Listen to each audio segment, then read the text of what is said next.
नाशिक महापालिकेत सुद्धा सरासरी 60% पेक्षा अधिक मतदान झालेलं आहे। सर्वत्र 5:30 वाजता मतदान संपलेलं असलं तरी लोक रांगेमध्ये असल्यामुळे 7:30 वाजता सुद्धा नाशिकमध्ये मतदान सुरूच होतं। आढावा घेतलेला आहे आमचे प्रतिनिधी सागर वैद्य यांनी। आपण बघू शकतो मी आता आदर्श विद्यालय या मतदान केंद्रावर आहे आणि अजूनही इथे अनेक मतदार जे आहेत ते रांगेमध्ये मतदानासाठी उभे आहेत। अशीच परिस्थिती भालेकर विद्यालयामध्ये सुद्धा आहे। तिथे सुद्धा 2 मतदान केंद्र जे आहेत तिथे अजूनही अशा पद्धतीच्या रांगा आहे। खरं तर गेल्या निवडणुकीमध्ये नाशिक महानगरपालिकेचं विक्रमी मतदान झालेलं होतं 58%।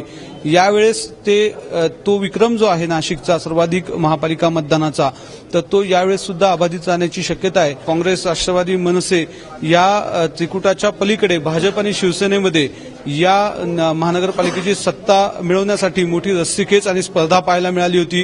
शेवटच्या टप्प्यात प्रचाराच्या मनसेनं याच्यामध्ये जोरदार मुसंडी मारलेली होती आणि त्याच्यामुळे नाशिक महानगरपालिकेची निवडणूक ही अत्यंत चुरशीची झाली।